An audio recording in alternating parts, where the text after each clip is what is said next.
Assalamu alaikum урматтуу Москвадан мекендештер. Амансыздарбы? Сиздер менен кайрадан эле Москва бар туугандар. Мына Шереметьево аэропортунан түшүп, такси заказ берсек, өзүбүздүн бир тууганыбыз чыгып калды. Аты Талайбек экен. Рейтинги боюнча айта кетсем, рейтинги өтө жакшы экен. 487 деп жүрөбү ошондой. Стажы 21 жылдан бери кызмат кылат экен таксиде. Негизи шоферлук кылганга 21 жыл болупту. Нарындын. Нарындан болот экен. Нарындын кайериненсиң? Нарындын өзүнөн болом. Жакшы. Атым Талайбек. Москвада ушу 7 жылдан бeri такси айдайбыз. Кызмат кылып. Кудайга шүгүр.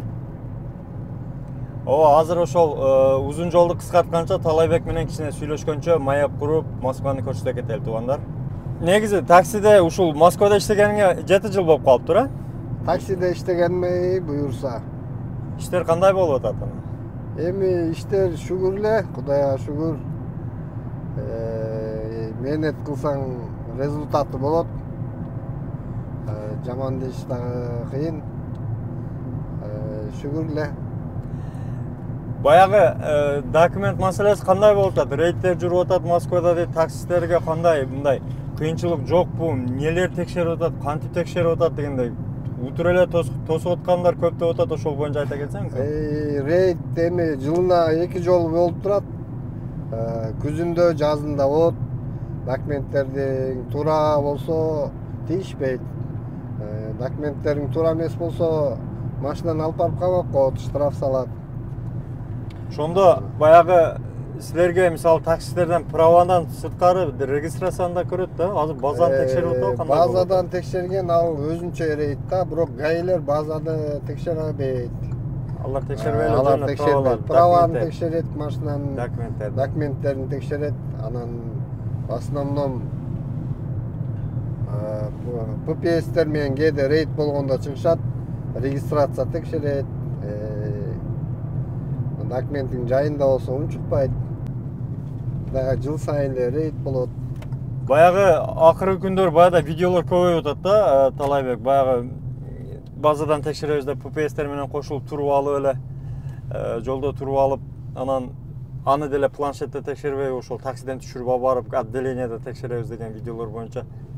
Силерде андай случай болдубу? Менде мына иштегениме уже 6-7 жыл болду. Андай случай болгон жок менде. Бирок сот тармактарда тарап жүрөт. Анын чындыгына далил деле жок. Мындай өзүмдүн телетеңчүтарман деле андай случайлар болгон жок. Бирок эми рейд болгондо обязательно ошондойлор болот. Анан тынч эле азыр пока. 21 жылдык шоферлук стажың бар экен, а? 21 жыл. Илгери Кыргызстанда деле такси айдатат белең? Кыргызстанда такси айдачымын, маршрутка айдачымын Кыргызстанда. Ошондо категория Б-сыбы? Маршрут айдасаң, а?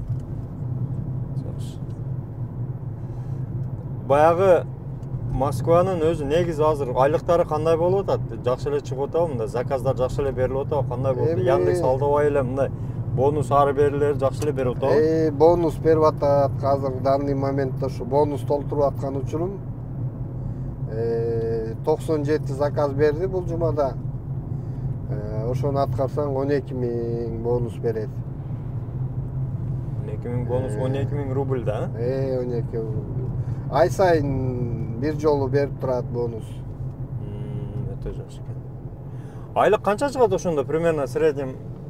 Болуп калганда күнүгө канча болот? Болуп калганда күнүгө канча болот? Болсо күнүгө 7-8 чыгат.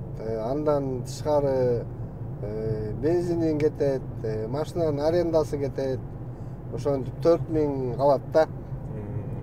Өтө жакшы. Бүгүн баягы бир окуялар болуп атпайбы? Ростовдон наемниктер келет экен, вагнерлер келет экен, ары бери Москванын четтерине тосуп. Ошол боюнча мына эми таксиде жүрөсүң, сааттан бери эле жүрөсүң да, туурабы? Кандай болуп атат? Попал болуп атабы? Жолдор тосулуп атабы? Кандай болуп атат мындай? Жолдор тосулганын көргөн жокпуз. Бирок жөн эле паника болуп атабы дейм да? Паника болуп атыш деп деле айтыш да кыйын, бирок жолдо посттор көп, мурдагыдан. МКАДтын кире беришинде, чыга беришинде турушат. патрульдар менен. Бирок Tekşirgender көп деген. Бизди таксилерди тоскон жок. Таксилерге тийбей эле. Тийген жок. Жакшы эле.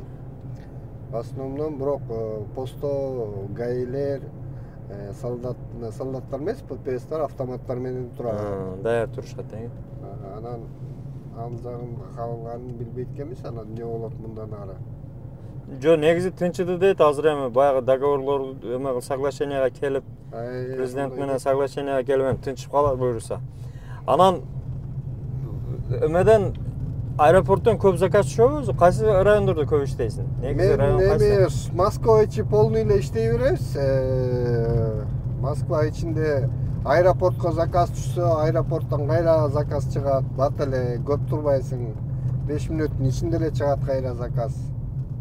Аэропортто иштегенде көп чыгабы өзү негизи неме? Акча? Эми аэропорттон алысыраак болуп, если убактың көп да, мисалы 10 километр, 20 километр пустой келесиң. Кайра алып кайра түшөсүң. Анан мен негизи көбүнчө шаар ичинде эле иштейм да. Мына туугандар, мына жолду карасаңыз, жол катары баардык эле такси. Ушул таксинин 90% кыргыздар да. Мурда 80 эле, азыр уже 90 болуп калды. Азыр заказ берсең эле сразу кыргызга түшөбүз. Азыр ошондой болуп калды. Сен кайсы такси парктасың? Кыргыздарыкы же кандай? Мен кыргыздардыкында иштегеним жок, бирок бир паркта эле иштейм да, парк которбойм. Бир 4 жыл мурун ошо бир. Арендадагы машина? Машина выкупта бул. Выкупта. Канчадан төлөп атасың? Канча жылга, канча төлөп койдуңуз? 3 жылга алгам, февралда бүтөт. Күнүгө 2000ден төлөйм. Күнүгө 3000ден? 2000ден. Азыр кичине эртелетейинде 3000ден төлөп атам. Өзү 2000ден. Договор боюнча 2000ден болчу. 3000ден берип тезирээк кутулайын депсиң да? Бул уже экинчи машинам да. Ай, молодец, красавчик. Бир машинаны чыгарып выкуптан Кыргызстанга иниме салып ийген. Кыргызстанга кетти? Кыргызстанга кетти 2 жыл. Молодец, молодец. Анан мунусун жаңысын салондон алдырткам өзүм. Жакшы. 21 жылдык стажы бар айдоочу катары, мисалы мына жаштарга кандай насаат айтат элең? Эми жаштарга азыр действительно Москвада жаш такси айдагандар аябай көп. Анан жолдо эреже бузбаганга, наглеть этпегенге совет эле айтам. А так иштесе болот. Азыркы учурда жайында жакшы болот негизи. Жаңы жылга чейин жумуш жакшы болот. Жаңы жылдан кичине токтоп калат. Азыр Яндекске канча жылдык стаж менен алып атат ошондо? Яндекске азыр 3 жылдык стаж менен алат. 3 жыл стажың болсо, аккаунт ачып берет. Аккаунт ачыш деле кыйын эмес. Через интернет эле өзүң ачып аласың. Основной стаж керек дейм, 3 жылдык. 3 жылдык стаж керек. Бу жерде мындай иштесең өзүң мээнетиңди актаса болот таксиде. Анан кээ бир балдар, жаш балдар бар эми арендага машина алышат. Күнүмдүк жүргөндөр да бар. Акча таап машина алгандар да бар. Биздин өзүбүздүн коомдо балдар бар, ошо машиналар өзүнүкү, нардык балдарыбыз. Баягы негизи выкуп жакшы экен же эме жакшыбы? Арендага эле иштеген жакшы кандай? Арендага иштесең деле ошол акча берилет, эми кичине көбүрөөк бересиң выкупта болгондо. Анан расходдор бүт өзүңөн болот. Бирок 2 жыл, 3 жылдын ичинде зато машина өзүңө калат. Сен мисалы ал суммада акчада машина сатып ала албайсың. Выкупка выгодно да алганга. Машинелүү болуп каласың деген иштеп.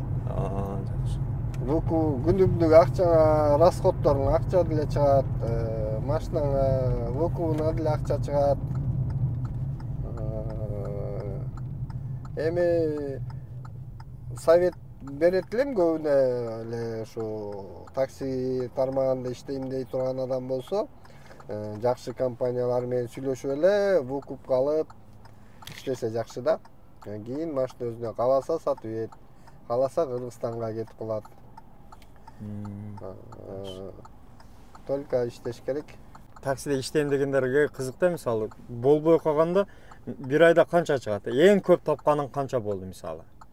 Сезон болгондо мисалы баягыдай коэффициент жанып, жаңы жылда деп коелу. Жаңы жылда өтө жакшы болот да, туурабы? 10 миңге чейин, 10 миң, 12 миңге чейин чыгат. Мен жаңы жылдын алдында мен Самазанитте иштедим 2,5 ай. Ошондо 2,5 айда 800 бир миң чыкты да. Жалпы сумма миллионго жакын чыкты. 2 айда.